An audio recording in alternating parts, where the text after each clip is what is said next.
اگر آپ physically structure کو سمجھ لیں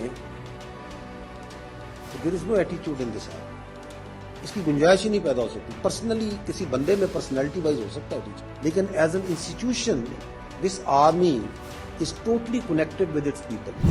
پہلے تو یہ سمجھنے کی ضرورت ہے کہ ہم کیوں بیٹھتے ہیں. گورنمنٹ کے ساتھ لائک ادر انسٹیٹیوشن آرمی کا تعلق ہوتا ہے، کچھ معاملات میں زیادہ ہوتا ہے، کچھ میں کم ہوتا ہے. مثلا سیکورٹی میں زیادہ ہوگا. ابھی جو آپ پشاور میں بات کر رہی ہیں، that meeting was focused on the security because there is a security situation in KPK.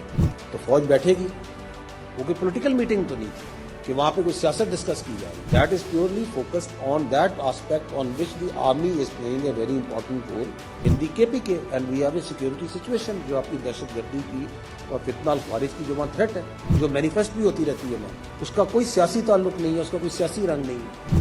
آپ کو یہ سمجھنے کی ضرورت ہے. اسی طرح جو پولیٹیکل پارٹیز ہیں ان کے ساتھ ہمارا تعلق نہیں ہے، ہمارا ریاست کے ساتھ تعلق ہے، ہمارا گورنمنٹ کے ساتھ تعلق ہے، کیونکہ ہم ایک ریاست کی فوج ہیں، ہم کسی ایک سیاسی پارٹی کی فوج نہیں. ہمارے اندر ہر ایتھنیسٹی کے لوگ آتے ہیں، ہر مسلک ہر مذہب کے لوگ آتے ہیں، اس طرح ہر سیاسی بیک گراؤنڈ سے بھی لوگ آتے ہیں. لیکن فوج میں کسی افسر کا، اس کا جو وعدہ ہوتا ہے ایک افسر کا اور جوان کا، وہ ریاست کے ساتھ ہوتا ہے، وہ پاکستان کے ساتھ ہوتا ہے. سیاسی وابستگی تو اس کی کوئی اہمیت ہی نہیں ہے. National level, provincial level, local level, ہر جگہ پہ فوج بیٹھتی ہے گورنمنٹ کے ساتھ. So we sit wherever the state feels that we should sit. جب ریاست کہتی ہے کہ اسی فوج نے کیا نہروں کی بھل صفائی نہیں کی؟ جب سیلاب آتا ہے، زلزلہ آتا ہے، تو فوج یہ جاتی نہیں آگے؟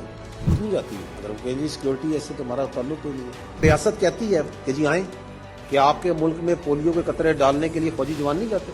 کیونکہ ریاست کہتی ہے کہ ہمیں اس میں آپ کی مدد چاہیے، آپ کریں. کیا جب کووڈ آیا تھا تو آرمی کو نہیں کہا گیا کہ آپ آ کے NCOC کو چلائیں؟ ہمارا سیاست سے کوئی انٹرسٹ نہیں ہے. ہاں، ہمارا ریاست پاکستان سے بہت گہرا انٹرسٹ ہے، اور وہ اتنا گہرا انٹرسٹ ہے اس کے لیے اگر ہمیں اپنی جان بھی دینی پڑی تو ہم دیتے ہیں.